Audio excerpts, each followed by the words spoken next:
அப்போ இந்த நாகவம் கரணம் அமாவாசை தினத்தன்னைக்கு மட்டும்தான் வரும்.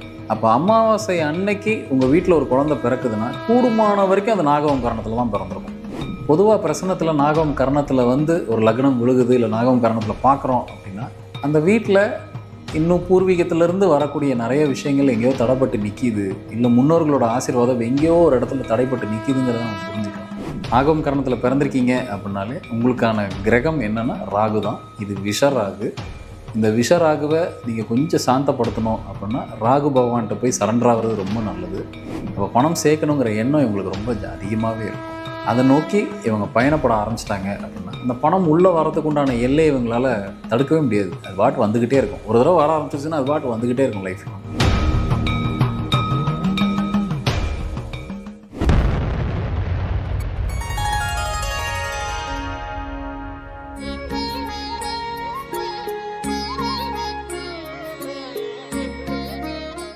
ஸ்ரீ மகாஸ் இன்ஃபினிட்டி சேனல் நேயர்கள் அனைவருக்கும் வணக்கம். நான் உங்கள் ஆஸ்ட்ராலஜர், ஆஸ்ட்ரோ நியூமாலஜிஸ்ட் டாக்டர் மகாஸ் ராஜா. மீண்டும் ஒரு நல்ல சந்தர்ப்பத்தில் உங்கள் எல்லாரையும் சந்திக்கிறதுல மிக்க மகிழ்ச்சி. நம்ம கரணங்கள் வரிசையாக பார்த்துட்டு வந்துட்டுருக்கோம். அதில் ரொம்ப முக்கியமான ஒரு கரணம் தான் இன்றைக்கி நம்ம பார்க்க போகிறோம். நாகவம் அப்படிங்கிற கரணம். இந்த கரணம் வேறு எந்த நாட்கள்லேயும் வராத ஒரு கரணம். எக்ஸப்ட் அமாவாசை அன்னைக்கு மட்டும்தான் இந்த கரணம் வரும். நீங்கள் வேறு எந்த நாட்கள்லையும் இந்த கரணத்தை பார்க்க முடியாது. நீங்கள் ஒரு பஞ்சாங்கத்தில் எடுத்து பார்க்கும்போது பார்த்தீங்க அப்படின்னா நாகவம்ங்கிற கரணம், நாகவம் அப்படின்ற அந்த வார்த்தையே உங்களுக்கு புரியும். நாகம், சர்ப்பம், இது எப்படி வேணாலும் எடுத்துக்கலாம். அமாவாசை அன்னைக்கு மட்டும்தான் இந்த கரணம் வரும். மற்ற நாட்களில் இந்த கரணத்தை நீங்கள் பார்க்கவே முடியாது. பௌர்ணமி அன்னைக்கு வருமா சார்னா அன்றைக்கும் வராது. அமாவாசை அன்னைக்கு மட்டும்தான் இந்த கரணம் வரும். அப்போ இந்த கரணத்தில் பிறக்கிறவங்க பொதுவாகவே பௌர்ணமி யோகம், அமாவாசை யோகம்னு சொல்லுவாங்க. அமாவாசை யோகத்தில் பிறக்கிறவங்களுக்குன்னு ஒரு தனி யோகம் உண்டு.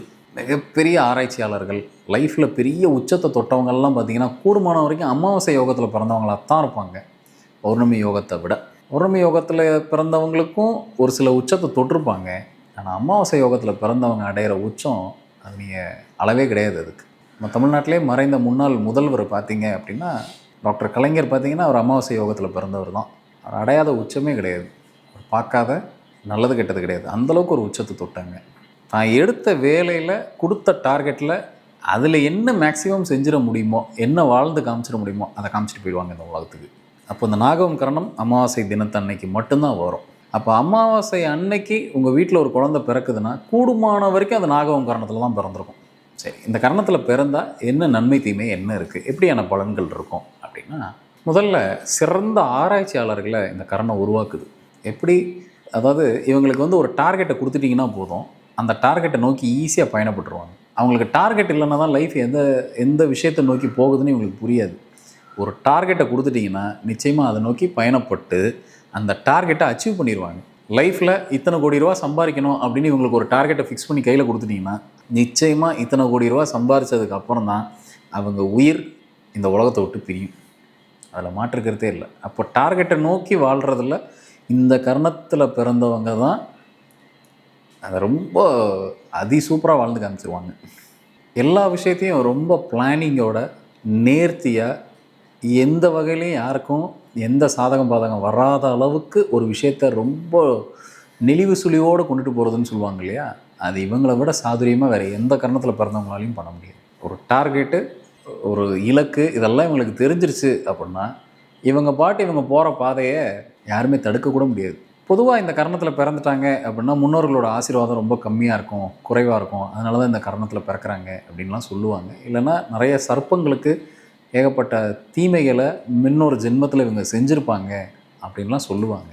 ஆனால் இந்த அமாவாசை திதியில் பிறந்தவங்களுக்கு மட்டும் ஒரு பெரிய யோகம் என்ன, இல்லை இறைவன் கொடுத்த ஒரு பெரிய கொடை என்ன அப்படின்னா, அவங்க முடிவு பண்ணிக்கலாம் இந்த பிறவியில் நம்ம என்னவா இருக்க போகிறோம், நம்ம இந்த பிறவியை எப்படி நகர்த்தி கொண்டுட்டு போக போகிறோம், இதோடு நம்ம இந்த பிறவி கடலை முடிச்சுக்கலாமா, இல்லை இன்னொரு பிறவி எடுக்கலாமா, அடுத்து இன்னொரு ஜென்மம் எடுக்கலாமா, இந்த டிஸ்கிரிஷன் இருக்கு இல்லையா, அந்த டிஸ்கிரிஷனரி பவர், இதை கொண்டு போய் அமாவாசை திதியில் பிறந்தவங்க கையிலே கொடுத்துருவார் இறைவன்.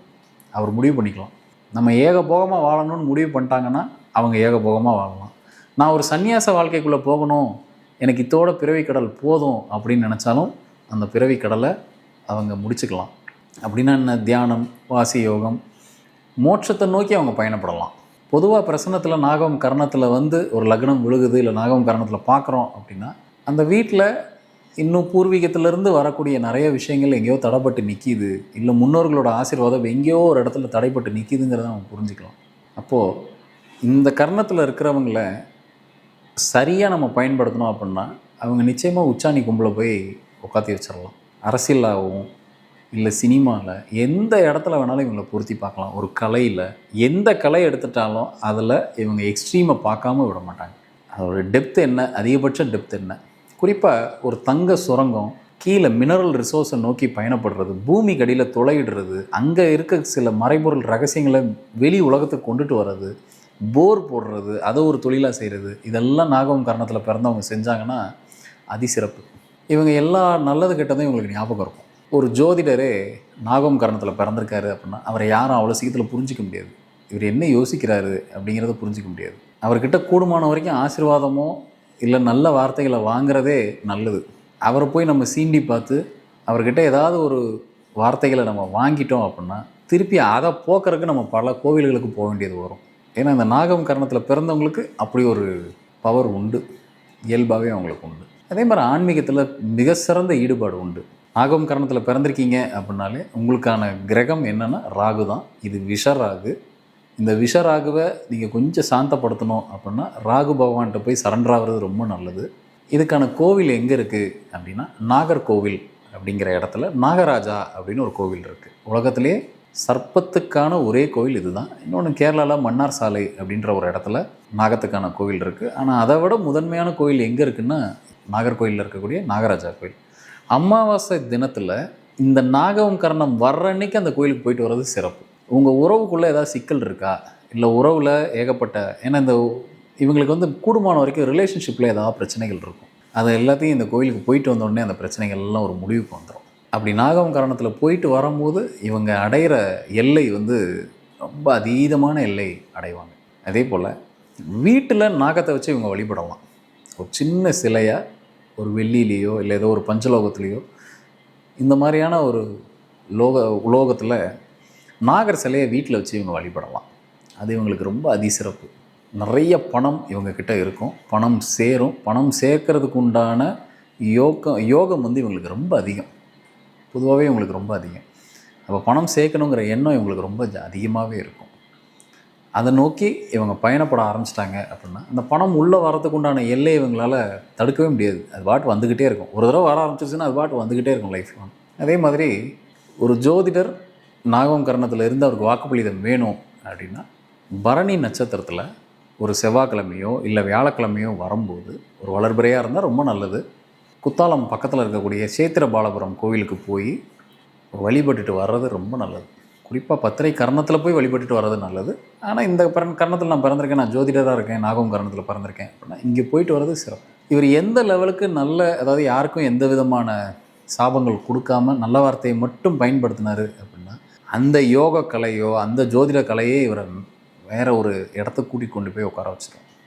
ஒரு ஜீவ சமாதி வழிபாடு, முன்னங்கால தூக்கின மாதிரி இருக்கக்கூடிய ஒரு குதிரையோட வடிவம், இதெல்லாம் வழிபடும் போது இந்த நாகம் கர்ணத்தில் பிறந்தவங்களுக்கு மேலும் மேலும் வளர்ச்சியை கொடுத்துக்கிட்டே வரும்.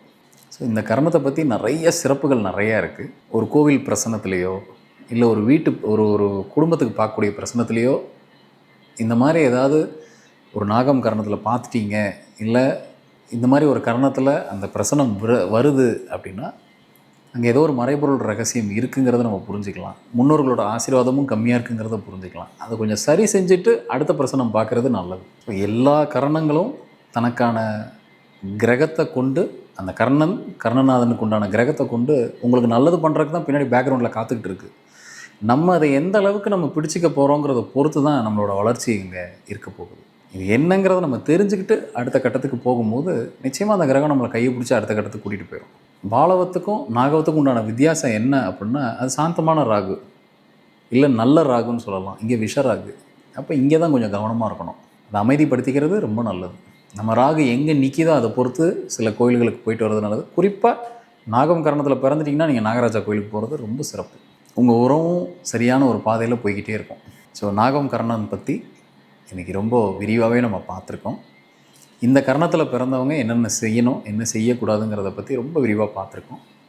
ஒரு ஜீவ சமாதி இல்லை ஒரு குரு கிட்ட போய் சரண்டர் ஆயிடுறது நாகம் கரணத்தில் பிறந்தவங்களுக்கு ரொம்ப நல்லது. அது ஆணாக இருந்தாலும் சரி, பெண்ணாக இருந்தாலும் சரி. ஒரு போலீஸ் சர்வீஸ் எடுத்து செய்யலாம், ஃபயர் சர்வீஸில் ஒரு நல்ல பேர் வாங்கலாம், ரிசர்ச் சப்ஜெக்ட்ஸு இதெல்லாம் எடுத்து செய்யும்போது ரொம்ப பெரிய ஒரு உச்சத்துக்கு வரலாம். அரசியலில் இருக்கலாம், ஜோதிடத்தில் இருக்கலாம். இதெல்லாம் ஒரு ரிசர்ச் பேஸில் இல்லை ரிசர்ச்சுக்கு உண்டான சில விஷயங்கள் நம்ம எடுத்து செய்யும்போது அதை பேஸ் பண்ணி இருக்கக்கூடிய எந்த ப்ரொஃபஷனை வேணாலும் தாராளமாக எடுக்கலாம். ஒரு சிறந்த இடத்துக்கு நாகம் கரணத்தில் இருக்கிறவங்க வந்துடுவாங்க. மீண்டும் ஒரு நல்ல சந்தர்ப்பத்தில் உங்கள் எல்லாரையும் வந்து சந்திக்கிறேன். நன்றி, வணக்கம்.